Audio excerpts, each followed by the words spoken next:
I just got back from the grocery store, and I counted 12 women making the exact same mistake. At the coffee shop yesterday, 7 more. And here's the thing that bothers me most, not one person has probably ever told them the truth about what's really happening. What I'm about to show you is so common that you've probably seen it 3 times just today without even realizing it. Welcome to Elegance at Any Age, where we talk about real style for real women. If this is your first time here, I'm thrilled you've joined us. This channel is all about looking absolutely fabulous without spending a fortune or sacrificing your authenticity. And to my wonderful returning viewers, thank you for being here again.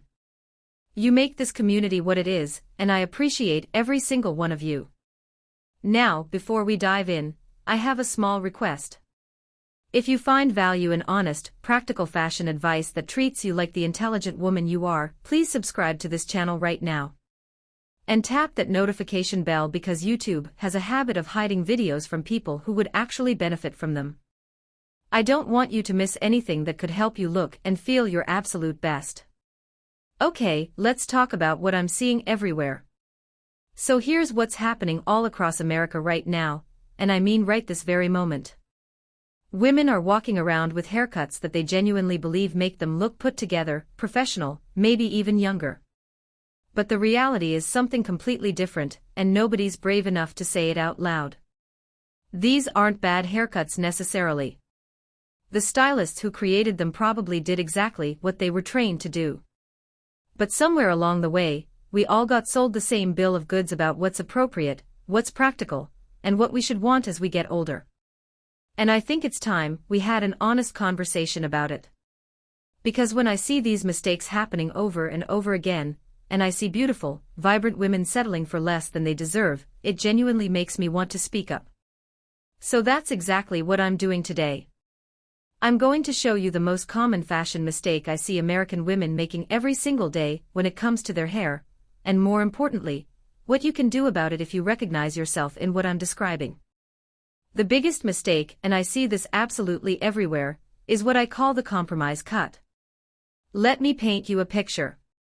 A woman walks into a salon wanting something that requires zero effort, won't get in her way, and basically allows her to forget she even has hair. The stylist, trying to be helpful, suggests going shorter because shorter means easier, right? And the woman agrees because she's busy, she's practical, and she doesn't want to be high maintenance. So she ends up with a cut that sits somewhere between her ears and her chin. Not quite short, not quite long. Just sort of there. And here's where it goes wrong. This middle ground length doesn't actually save you any time or effort. In fact, it often requires more styling than either longer or shorter hair because it doesn't have enough weight to fall naturally, but it's not short enough to just towel dry and go. You end up reaching for the blow dryer every single time you wash it because if you don't, it dries in strange directions and looks unfinished. You're using products to try to give it some kind of shape or texture. And you're still going back to the salon every 6 to 8 weeks because once it grows even slightly, it loses whatever shape it had, and just looks neglected. But here's what really bothers me about this. We've been conditioned to think that wanting to look beautiful somehow makes us vain or shallow. So we talk ourselves into practical cuts that we don't actually love, convincing ourselves that we're being sensible. Meanwhile, we're spending just as much time and money maintaining something that doesn't even make us happy when we look in the mirror. The truth is, hair that's either genuinely short with intention and style, or longer with natural movement and flow, is actually easier to manage than this awkward in-between length. A real short cut can be wash and wear if it's done right. And longer hair can be thrown into a simple twist, or left to air dry naturally. But this middle compromise? It compromises everything and delivers nothing. The second mistake that goes hand in hand with this is choosing the wrong texture entirely. And this one's tricky because it's based on a complete misunderstanding of how hair actually works. Here's what I see constantly: women with naturally wavy, or even curly hair getting it cut short, and then spending every morning fighting against what their hair wants to do naturally. They're using flat irons, smoothing serums, anti-frizz products, all trying to force their hair into some sleek, controlled style that their hair has absolutely no interest in cooperating with. And it's exhausting. Not to mention the damage you're doing with all that heat and all those chemicals. Or the opposite happens. Women with naturally straight, fine hair get talked into a heavily layered cut that's supposed to add volume and movement. But because their hair is straight, those layers just sort of hang there limply. So now they're using curling irons or hot rollers, teasing the roots, spraying everything within an inch of its life, trying to create texture that simply isn't there naturally. Both scenarios have the same result. You're working against yourself. And when you work against your natural texture instead of with it, you're signing up for a daily battle that you're never going to fully win. Your hair will always try to return to its natural state, especially in humidity or wind or any weather condition that's not absolutely perfect. Here's what makes more sense. If you have wave or curl, let it be wavy or curly. Get a cut that enhances that natural texture instead of trying to eliminate it. If your hair is straight and fine, embrace that with a cut that works with the natural fall and movement of straight hair instead of trying to force it into something it's not.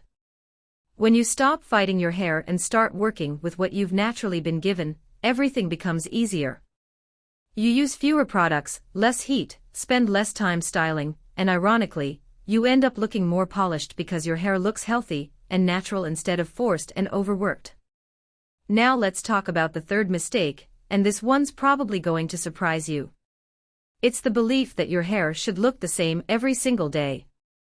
I think this comes from advertising and celebrity culture, where we see the same people with what appears to be identical hair day after day.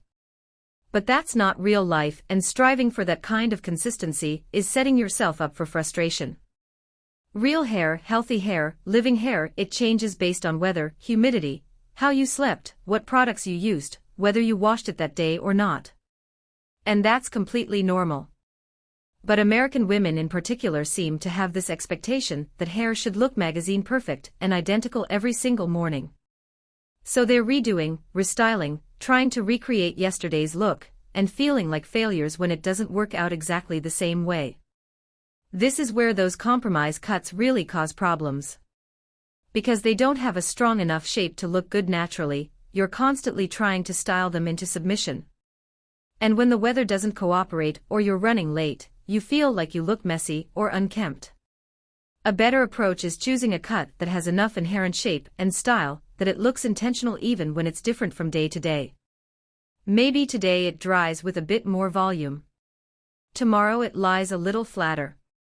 That variation is normal and natural, and it doesn't mean something's wrong.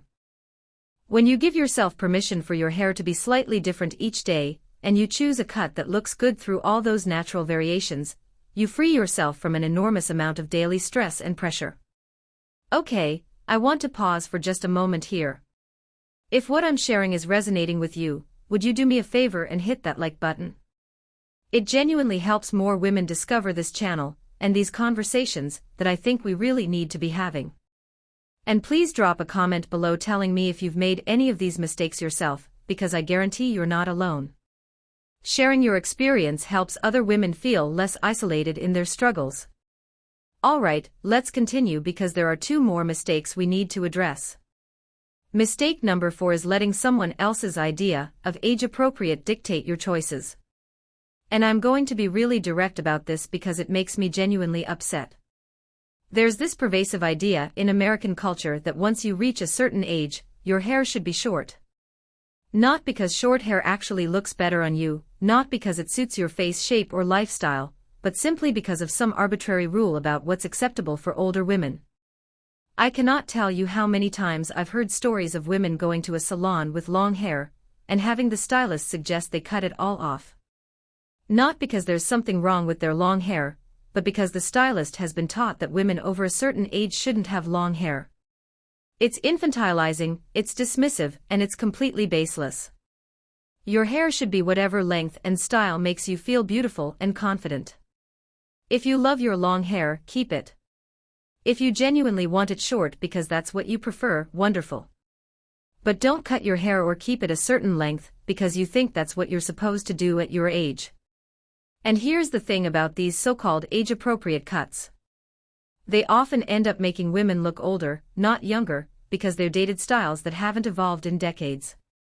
They're the haircuts your mother or grandmother had, and while those cuts might have been current then, they're not current now. If you want to look modern and relevant, choose styles that are current, regardless of whether they're traditionally associated with your age group or not. A well-cut, healthy, styled with confidence head of hair looks good at any age and any length.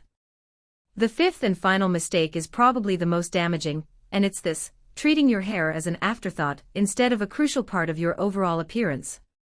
I see this all the time. Women will carefully choose their outfit, do their makeup, accessorize thoughtfully, and then just sort of accept whatever their hair decides to do that day. Or they'll invest in quality clothing, good skincare, maybe even regular manicures, but they balk at spending money on a really good haircut or quality hair products.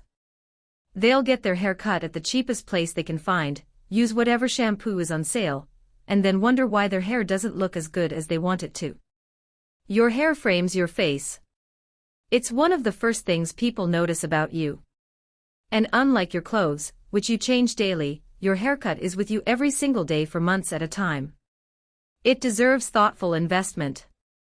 This doesn't mean you need to spend hundreds of dollars at a high-end salon. But it does mean finding a stylist who really understands your hair type and what you're trying to achieve. It means using products that actually work for your specific hair needs, even if they cost a bit more. It means getting regular trims to maintain the shape and health of your cut. When you treat your hair as an important part of your overall presentation, instead of something you just have to deal with, everything changes. You start making better decisions about cuts and styles. You invest appropriately in maintenance and care. And you show up in the world looking polished and put together in a way that actually reflects who you are. So there you have it. 5 common fashion mistakes I see American women making every single day when it comes to their hair. The compromise cut that doesn't actually save time or effort. Fighting against your natural texture instead of working with it. Expecting your hair to look identical every day. Letting arbitrary age rules dictate your choices. And treating your hair as an afterthought instead of a priority. If you recognized yourself in any of these, please know that I'm not criticizing you. These are learned behaviors that come from years of messaging about what we should want and how we should look. But now that you're aware of them, you can make different choices. Choose a cut you genuinely love, not one you think you should have. Work with your natural hair instead of against it. Give yourself permission for natural variation. Ignore age rules that don't serve you. And invest appropriately in something that affects how you feel about yourself every single day. If you found this helpful, I'd be so grateful if you'd share it with your friends. Let's start changing these conversations together. Subscribe if you haven't already, leave a comment telling me what resonated most with you, and turn on notifications so you don't miss future videos. Remember, elegance truly has nothing to do with age and everything to do with confidence and authenticity. I'll see you in the next one. Take care of yourself, beautiful.